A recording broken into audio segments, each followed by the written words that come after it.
doing mind maps during the class or during the seminar or during the podcast is the worst thing that you could do, in my opinion.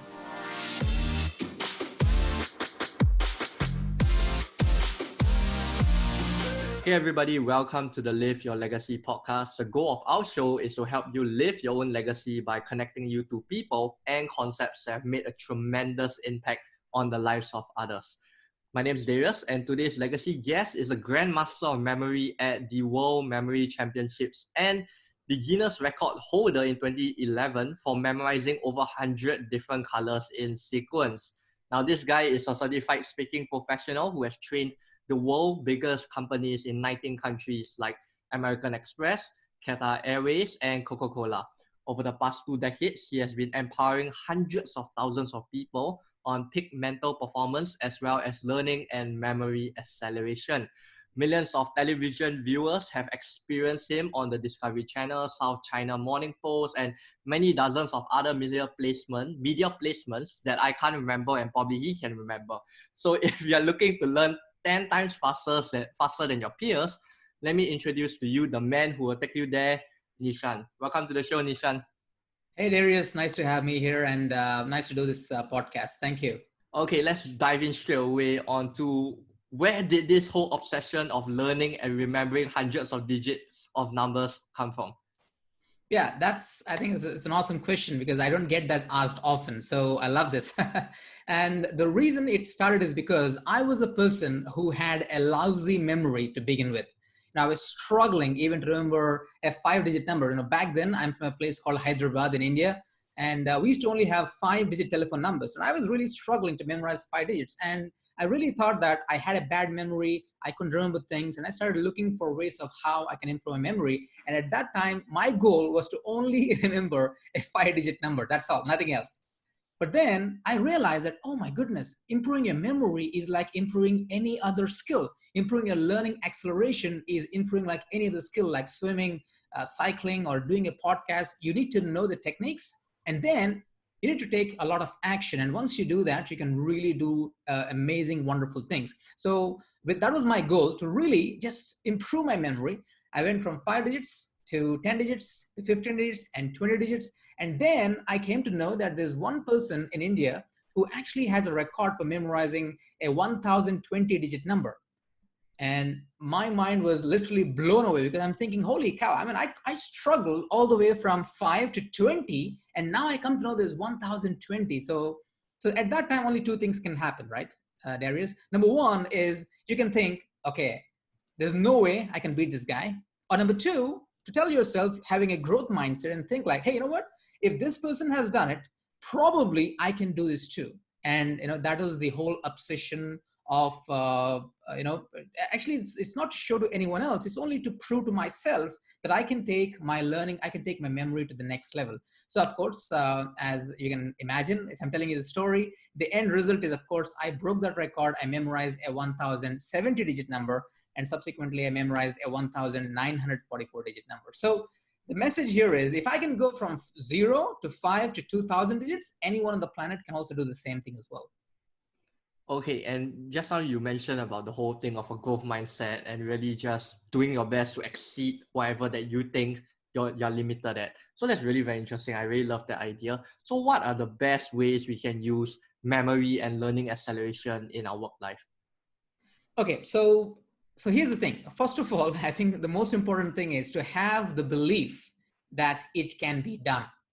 Because this is the thing, right? So many people, there's something which is called as different levels of mastery, right?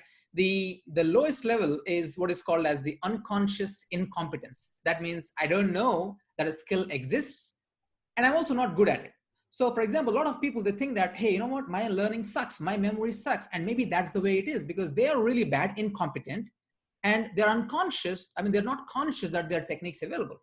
So that's the reason where the books come in, the videos come in, and podcasts like this, your podcast, helping people all over the world on different concepts. What are you doing? You're giving them kind of a consciousness that, hey, you know what? Look at here. There are people out there who have done this, and you can do the same thing. So then we go to the conscious incompetence. Oh, now I know there are techniques available.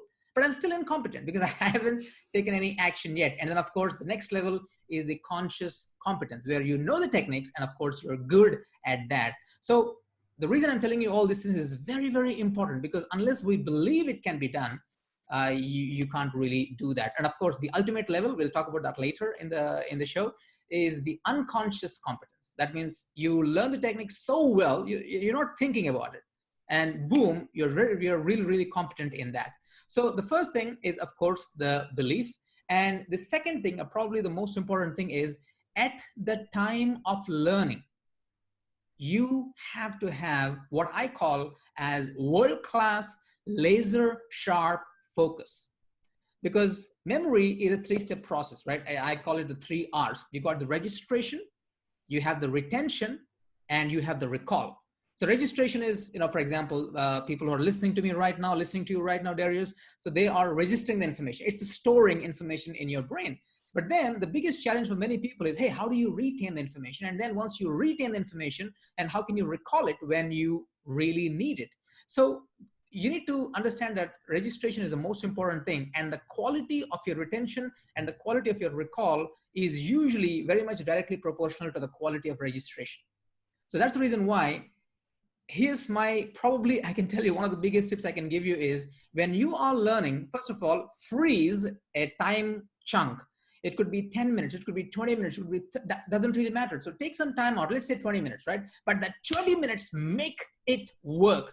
100%, no distractions, no interruptions. When you value learning like that, and when you have laser sharp focus, you know what? Your registration is super high quality, which also means that the chances are very high that retention is good, and also it increases your ability to recall as well.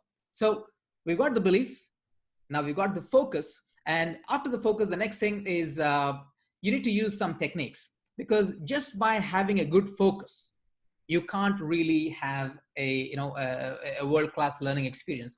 You need focus to create a world-class learning experience, but if you want to really learn and implement, you need to learn the memory techniques, you need to learn the learning techniques. So we'll talk about that just in a while. I'm just telling you the framework first. After we use the techniques, and the next thing is what I call it, the output principle. Now this is a game changer. Now I can tell you that many people, and how many times, Darius, maybe you read a lot of books, and a lot of people who read the books, and the audience that people who are watching this podcast, they read a book. Now how many times happens to you, you go to the bookshop, you pick up a book, and you think this book is exactly what I wanted, you go back home and you never open it. Okay. Or I'm guilty. I'm guilty.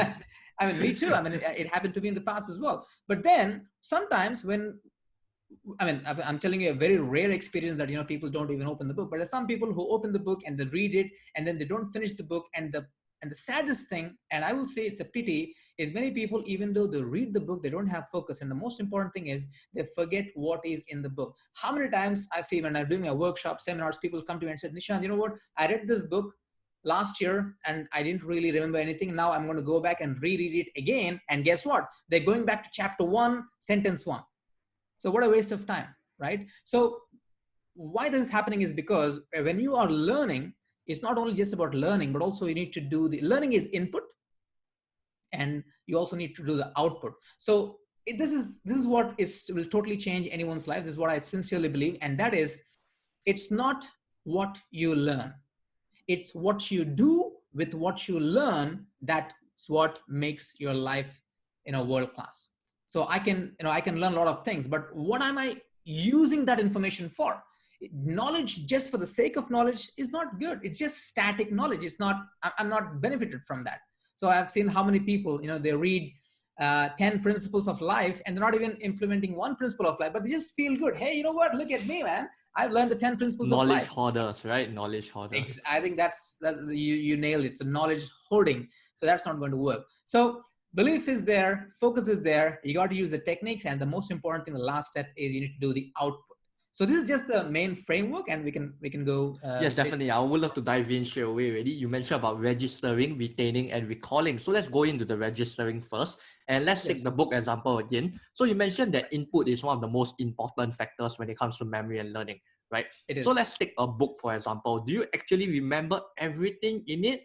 or like what exactly do we have to pick up? Because sometimes we want to absorb, like what you say, there are knowledge hoarders, but some people really just want to absorb as much knowledge as possible because I don't know, man, maybe next time in the future I'll be able to use it, right? So how do we go about doing this then?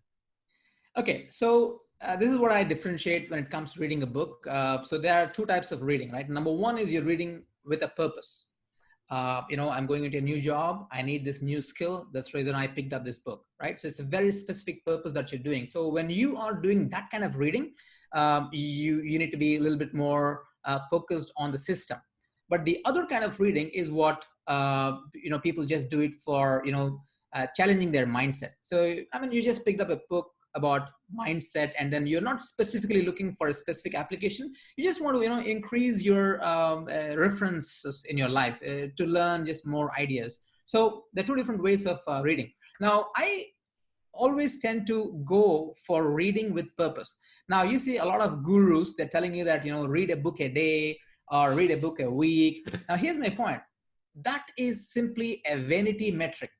I read 20 books, I read 50 books, I read 100 books. So what? It's not about how many books you read. I would rather read one book, or rather I read one page of a one book. And if I implement it every day of my life, if my life changes, I'm a much happier person than tell 100 people that, hey, you know what, yesterday, this year, last year, I've read 20, 30, 40 books, So that's so my suggestion is always to read with a purpose. Even if you, let's say, for example, one of your friends tells you, hey, you know what, this book is really good, man. You just must read it. And then we say, oh, if this guy is selling, it's got to be a good book, man. And then you go and you buy the book. So, and then when you read the table of contents, here's my first thing that I would do when reading a book. Okay, I'm reading this book. What do I want to get out of this book? You need to have a goal from that. And once you have the goal, and I think it's much easier to actually reach to that goal. So coming back to your question that do you read everything in the book and do you remember everything in the book? It actually goes back to the purpose. If my purpose is preparing for an examination coming from that book, I better, really spend a lot of time taking notes, remembering, revising, testing myself, doing all these kinds of stuff so that, I'm really good, because that's my purpose. But if my purpose is, learning a skill that I can use in my work, then I would focus on looking for those action steps in that book, right? I'm not really interested in learning about the key ideas or the main ideas. Of course, you need to take notes of that. But if I want to learn a skill, I'm looking for what can I do? I'm not really looking at what are the main things. Of course, main things are there. Everyone who reads a book, you underline the main thing, that's all good. But again, it's not about underlining the main thing. It's about underlining the action items. What action can I take from this book? So I would rather read one chapter of a book and have 3 action steps and work on those 3 action steps and see some progress in my skill than read the whole book and then just become overwhelmed and think, holy cow, what should I do next? Oh, maybe read another book for more clarity. So this is like, shiny object syndrome, right? So I know some people in sales, in leadership, they read one book, they're not satisfied. They read second book, third book, fourth book. And then the problem is they're still as bad as the leader they were 4 books ago. Or they're still as good as a leader. They're not improving. That's what I mean by saying. So your question is, yes, read a book with purpose. If you're reading for an examination, yes, everything becomes important. And that is where previous practice tests, all those things will become important. Go and solve them so you kind of understand what is it that is expected of you in the examination.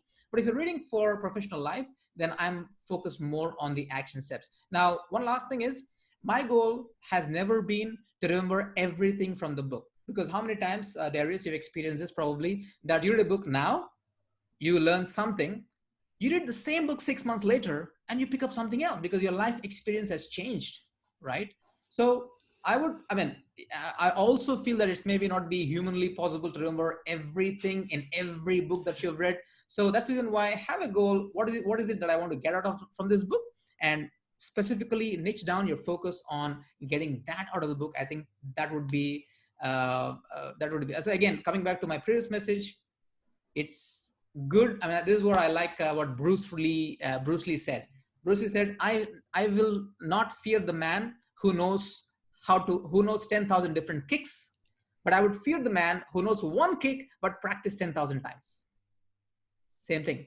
I would rather be that person who learn one thing but apply the heck out of it than learn 100 things and just feel good about it. And I So really love that's the fact that you point out like how reading like whatever number of books is a vanity metrics. And I love that how you point out, because it's a lot more on, did you actually apply whatever you have absolutely. read in the book? If not, there isn't a point, right? Even if you read through 100 books but you don't apply anything, your life is not going to change. So I really love that point. So now that we're done with more of registering, let's go towards registering and retaining, which is more of memory techniques. And this is the thing that probably everyone's looking forward to as well. Right. So Right. there's so many memory techniques out there, right? Like what loci method, pack method, even alphanumeric phonetic number codes. So what do you think is the best memory technique that works best for you? Okay, so great question. And I know there's so many choices of memory techniques right now, but here's the thing, because I have not only learned every memory technique available on the planet, but also applied everything in the last 23 years. And I can tell you one thing, it is not the technique that is important. It is the principles behind the technique that is what is important.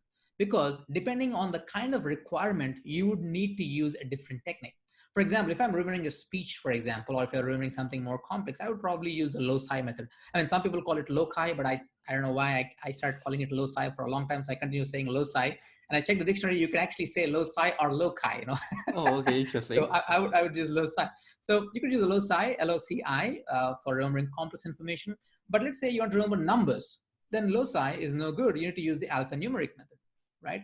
Or if you want to remember something that is in a sequence, like, you know, what are the 10 planets? Can you tell me what is the seventh planet? What is the ninth planet in sequence? Then probably a peg method will be useful. So my point is, it depends on what is the requirement for you, but what is more important is not the technique, but the principles. And I'll tell you what the principles are. There's three of them.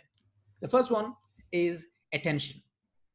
All these techniques, what are they trying to do? They are trying to help you pay more attention on the information that you are learning, because attention is the key. And especially, I mean, this has been there for ages, but in today's world, with a lot of distractions, a lot of interruptions, attention suddenly becomes such a big, you know, such a big thing. It's an important necessity, not only for learning, I would say, for focus, for productivity, everything that we do in our life. And I can tell you one thing, if you forget about everything else and the only thing that you would train in your life is how to be more attentive to things I'm doing right now, I think your quality of life will definitely go out, because we have to pay attention in every second of our life. And if you can do that, that's much better. We'll be more mindful, right? So the first thing is attention.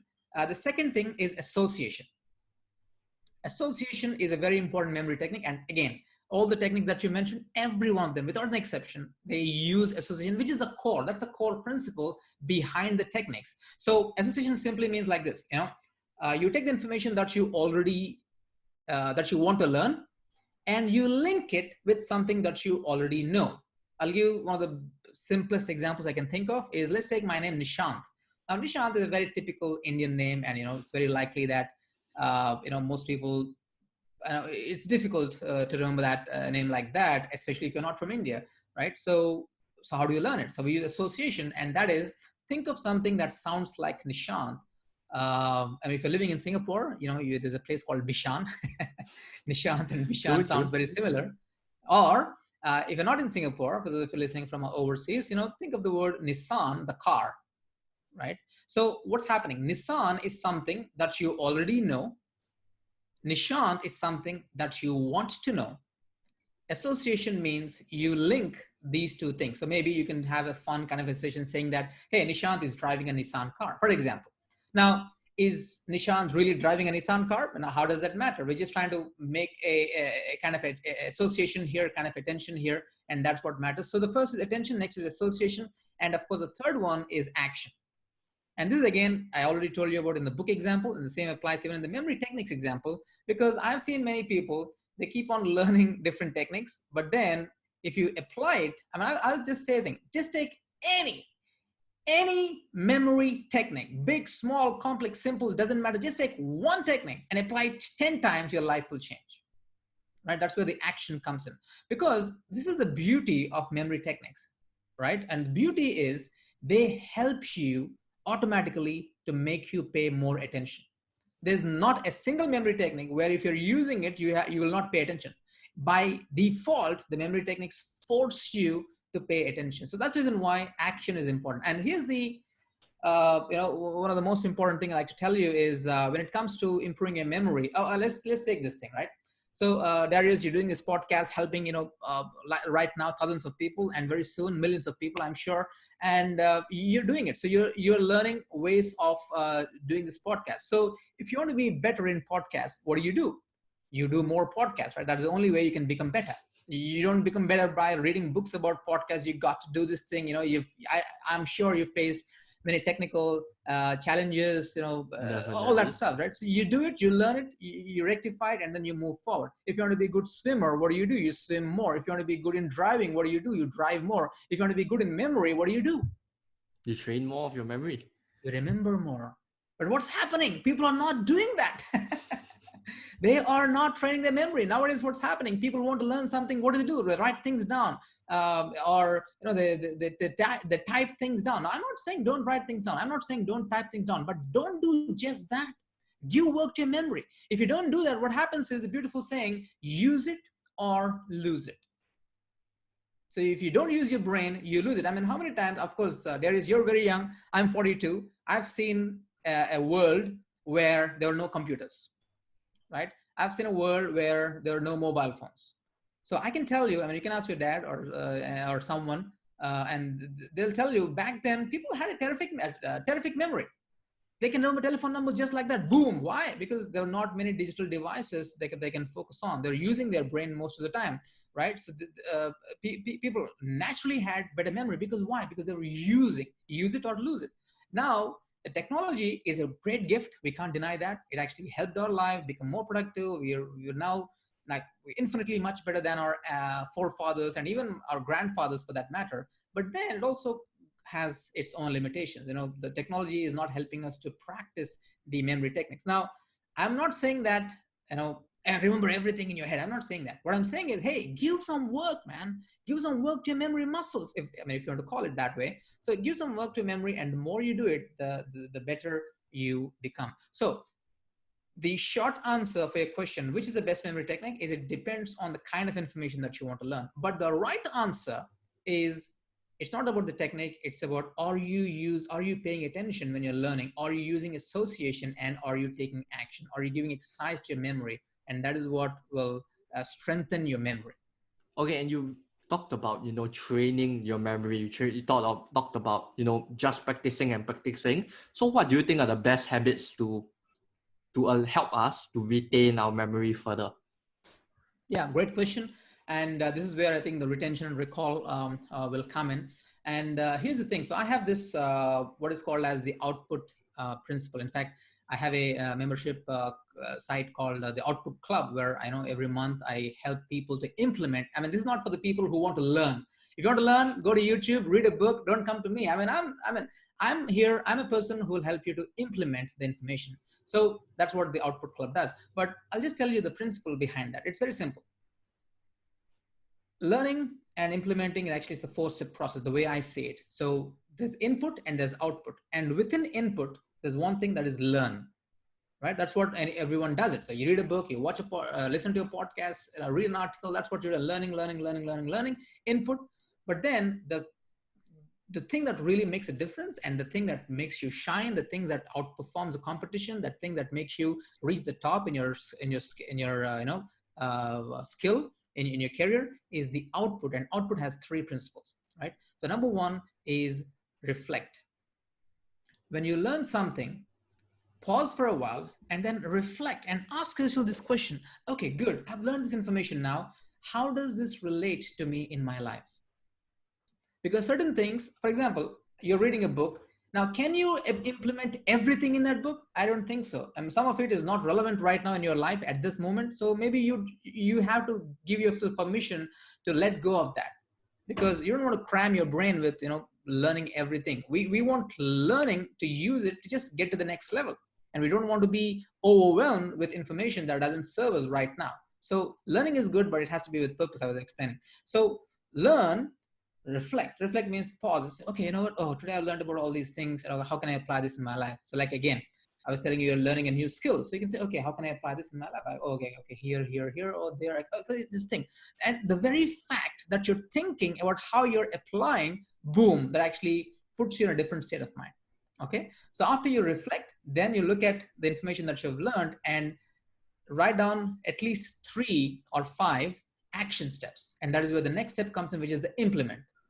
Okay. So you learn, you reflect, and now it's time for implement. This is the most crucial step for, for mastery, for behavioral change. Learning is not going to help you. Implementation is what going to help you. So you learn something and then you implement it and you say, okay, what are the 3 things I can implement? And then this is what I say, schedule it in your calendar. That's, let's say you're a very busy executive, you don't have a lot of time, no problem. So look at your calendar and say, you know what? Oh, you know what? This week I only have like Thursday, only 30 minutes to implement because the rest of the week I'm really super busy. No problem. 30 minutes, slot it in your calendar and write it down. The 30 minutes, label it as implementation session.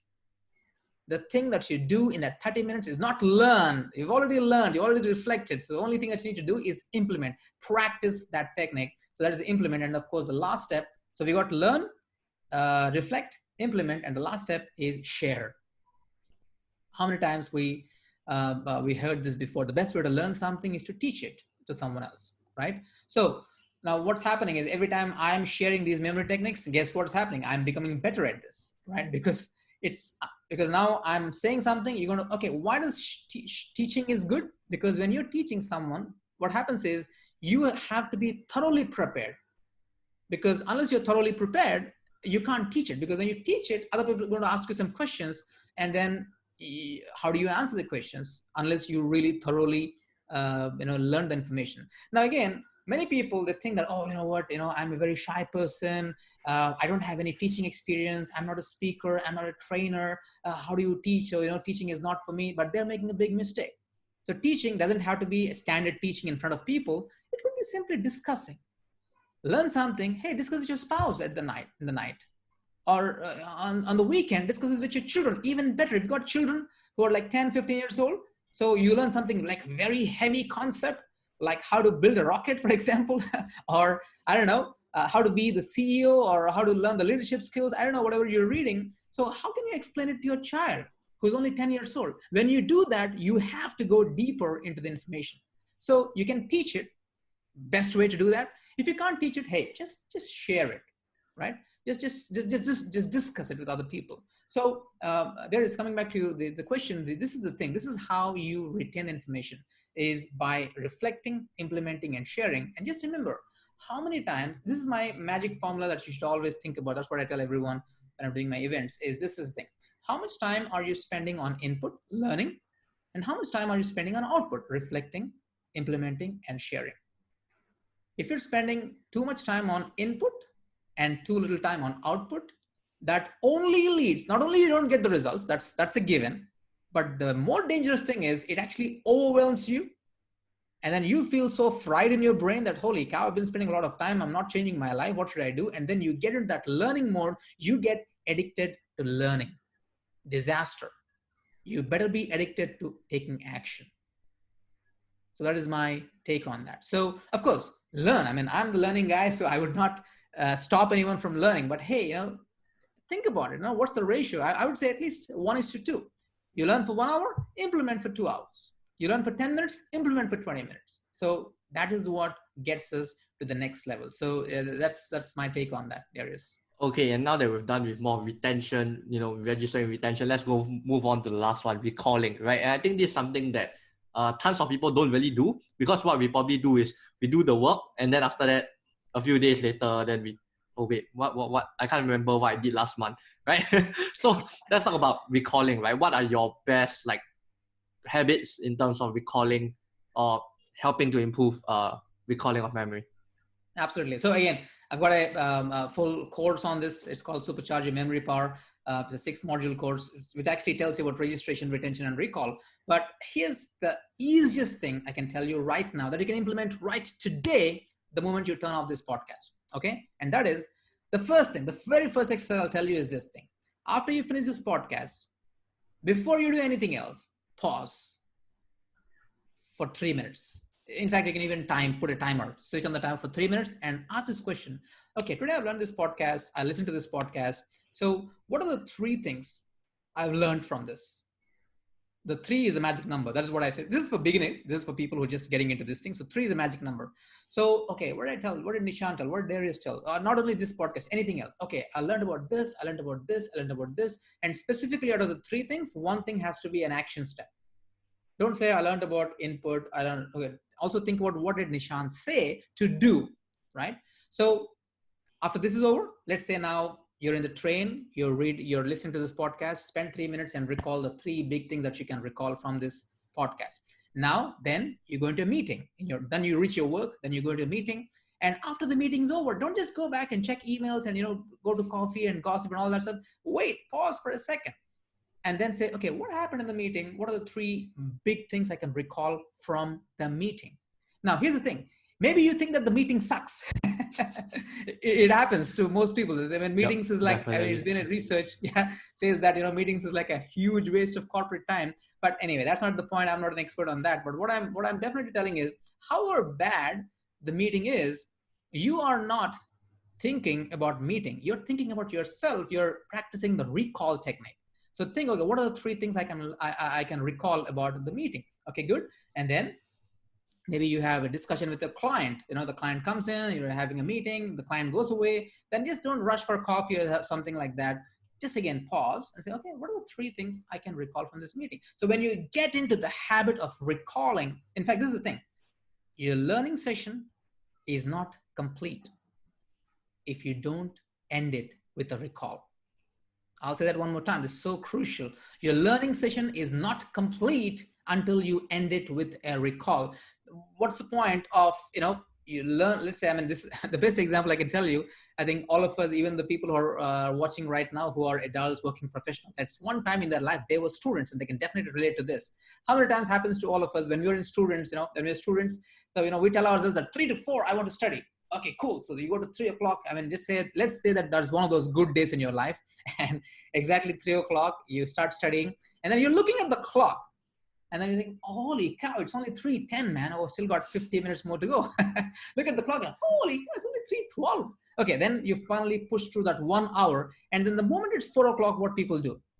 Boom, they close the book, they pat themselves on the back, they feel so good. Yes, I survived this 1 hour of learning, man. And they just push it away and then go back to games. Disaster. What just happened is you spend that 1 hour. Again, it's a question how good the quality of learning is. That's a different thing. But let's even say that we have some decent level of quality, but you just messed up all that by just closing it abruptly, but not ending it with a recall. It works for students, it works for adults, it works for everyone who has a requirement of learning, which is, of course, every human being on the planet. So this is a technique. This is the power of 3. What are the 3 things? Learn a book, close the book. What are the 3 things I learned from this reading session? Not from the whole book, from this reading session. Let's say I spend 15 minutes to read 10 pages, 7 pages, 3 pages, whatever that thing is. Okay, close the book, ask us, what are the 3 questions? So when you get into this habit, what happens is, I can tell you magic will happen in your life when it comes to learning, because now you're not just that person who's just getting to the input, you're also doing the output. So I so believe in the output principle that, I really want to help people to output them, implement them. That's the reason why, I'm doing my programs and, membership programs. Yeah. So I hope that answered your question, Darius. Yeah, thanks. That gives a lot of insight in terms of registering, retaining, and recalling. I think the point is really more of implementing rather than trying to be a sponge and absorb all the information that you can get. Since now we're talking about the point of, more of note taking and things like that, what do you think is the best note taking way for someone to learn the best when they're studying like a course, a class, or seminar? Let's say right now I'm in like a seminar, I'm listening to you speak. How do I actually take down notes? Because sometimes the speaker might be speaking really fast or the teacher might be teaching really fast. Right. Again, note taking is like a whole big beast. There are a lot of things that you could do. Effective note taking is a crucial aspect. Any person who learned something from the book and, got benefit from that, they invariably took some kind of notes somewhere. So here's the thing. So there is something which is called as during and post learning session. So, you've heard things like, mind maps. Some people take mind maps and all this. It's a cool idea. I have no problem with that. But here's the thing. My suggestion, again, this is exactly what because I teach this. I can tell you that doing mind maps during the class or during the seminar or during the podcast is the worst thing that you could do, in my opinion. Because what happens is, at that time, your focus has to be on the learning and taking the key ideas and putting it down. Don't think about how this is connecting to here. That is post. That do it later. It is important. I'm not saying it's not important. It is important, but there is a place for everything in the learning framework. So at the time of learning, my suggestion is when you're doing the note taking, at the time of learning, only separate your notes into sift the notes into two categories. Number one is the main ideas. Number two is the action steps. The action step is not applicable for students. Now, if you're learning from a course or you're preparing for an examination, the action steps does not come into play. So if you're a person who's reading books, then, or you're watching this podcast or watching an online thing about, skills and all that stuff, skill building, then yes, what are the main ideas? What are the action steps? So, but if you're a student, then I would just stick to only the main ideas, right? So, and that becomes so easy because all you're doing right now is listening to the speaker, and then you're thinking, that looks like a main idea. Just jot it down. Just jot it down. Again, people worry way too much of, should I write it on the left side of the column? Should I write it at the bottom? Should I write it in? It doesn't matter. The only thing that matters is write it legibly so you can understand what the heck you're writing. That is very, very important, because I know some people who write something and they can't read their own notes, and that is a disaster, right? So just write any which way, bullet points, short sentences, symbols, whatever it is you want to write down. But the thing is, what are summary points? What are action steps? Now that is during and after. If you prepare an examination, I would definitely suggest not after every lecture, but after like one major chapter is over, I would just take all the notes from that chapter and then create a mind map. That is a learning session by itself. Now, at that time, there's no input. At that time, there's only output. You are actually creating. It's something that bringing out, right? You're interacting with the information that you already learned before, and then you create a what do you call a mind map. You can, if for examinations. But if it's not an exam, then what you need to do is look at the action steps and say, okay, first of all, review the main ideas, and then look at the action steps, and then you schedule it in your calendar. So I think that way, that is probably the best note taking. And of course, we can go much specific, but you don't. And also, it's not easy to explain it in a format like this. But yes, there are many other ways of how you can take notes. And of course, I do that in my events and seminars and my products. Okay, let's talk about something that probably people can implement right away after this whole podcast. Describe what is the perfect environment. Let's say at home, since now all of us are quarantined at home. What is the perfect environment for learning? What will it look like and what will it feel like? Okay, great question. Especially in today's world that we're living in. Here's the thing. The perfect environment is what I believe is very simple. It's something that is free of distractions and interruptions. And you also exactly define what is the outcome of that learning session, right? So the learning environment is not just the space in which you are learning. It's also about the mindset. How are you framing your mind? For example, this is the thing. How many times happens to you, or some people who have had like, okay, let me create the cleanest room on the planet. You clear all the clutter, everything is good, so organized, switch off the Wi-Fi, put the phone in a different room and everything. No, I mean, it's like the world's quietest room right now. But then you're stuck there and you're thinking, I don't feel motivated, man. So it's not really the environment. So environment is just a part of the game for sure. So it's like also think, okay, that is a given. Like I said at the very beginning, focus is a very important thing. So the only way you can focus, let's say, for example, let's say I'm watching a video. Okay. That is my primary way of getting information right now, let's say, okay, in a specific session. So my suggestion, and this is what I do, is I'm using a Mac, and I think you can also do this on a PC if you can. I actually split the screen into two. In Mac, you can do that. And one side is the video, and the other side is my notepad. That's it. There's nothing else, no notifications, nothing, no 10, 20, 30 tabs on top, and no notifications popping up. So again, the environment is also not the physical table, but also how your computer is set up, especially because a lot of learning these days happens on the computer. So first I'll tell you about the computer, then we talk about the book. So split the screen into two. One is the video, other is the notes. And also remember, very important to speed up your learning session is to remember the keyboard shortcuts, how to pause the video, if you can pause. So if it's a live thing, of course you can't. So pause, take notes, pause, take notes, pause, take notes. So, or if you are, let's say, for example, doing you're learning a skill, like, how to create a formula in Excel. So I've seen many people, they just sit there and watch.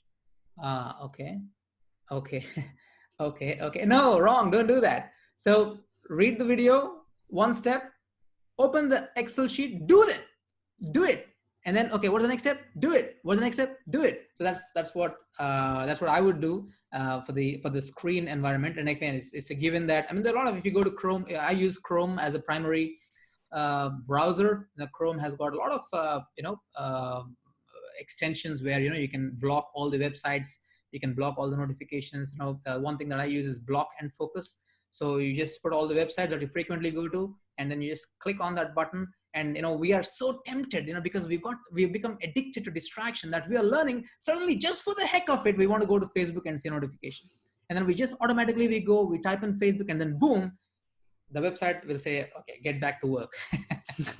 So that's also environment. And the physical environment is, if you really have if you're living in a family and a lot of people in your house, I think you need to have a good conversation that, hey, you know what, just give me 20 minutes of peace of mind. I'm learning something very important. Don't come to this room for the 20 minutes.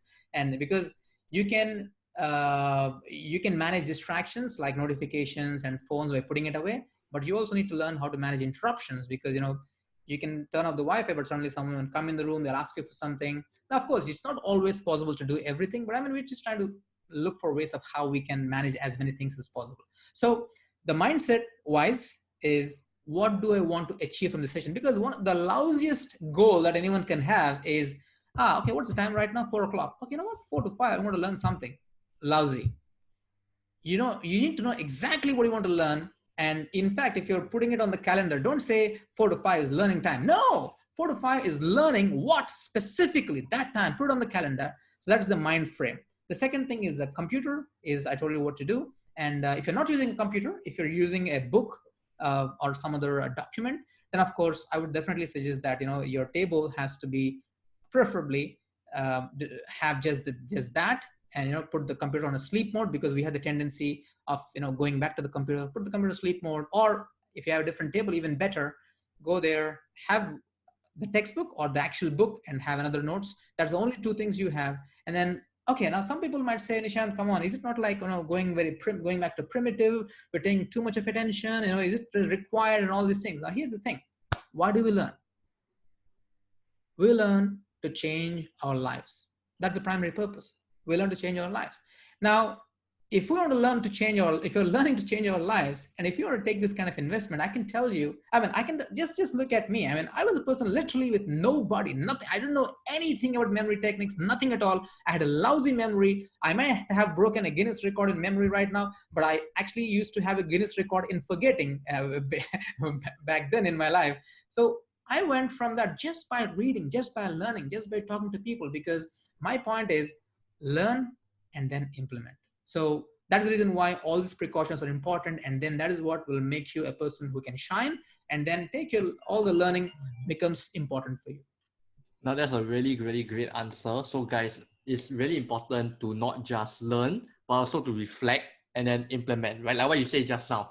You said learn, reflect, implement, then share, right? I really love that whole formula. So just one of my last few questions, right, is personally for yourself, what are your best habits that helps you in learning acceleration? Well, the easy thing to say is everything I just told you, because I implement them inherently. It's a part of my life. But if you are asking me, is like one specific thing you're saying? Yeah, one specific thing. About learning something, right? Yeah, learning something. Correct. Okay, so what is like your number one advice you would say? My number one advice is, if you spend X amount of time on input, spend at least 2x of time on output. That's my formula, and I live by that. And that is my best message I can give you. And I follow that in my life as well. So I'm a person who believes in learning one thing and becoming good at it, then learn 100 things and feeling just good about it. Okay, great. So where can we or the audience find out more about you and learn more from you? Okay, great. Yeah, I mean, I post a lot of videos regularly, usually once a week or even more on my YouTube.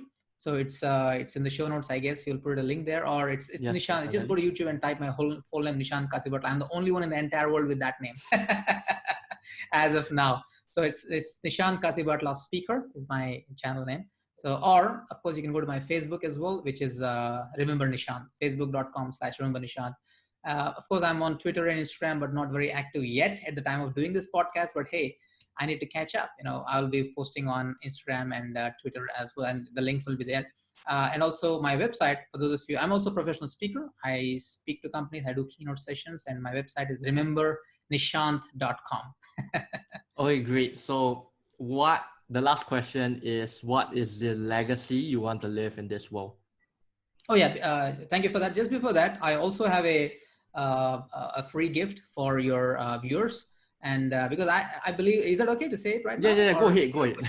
perfect? Okay, so the thing is, I believe a lot in routines, because it's good to have a bunch of techniques here and there and learn everything. But then what becomes more powerful is when you put all those things into a context and use them in sequence, right? So what I have is a 7-step peak mental performance daily routine that I use it every day of my life.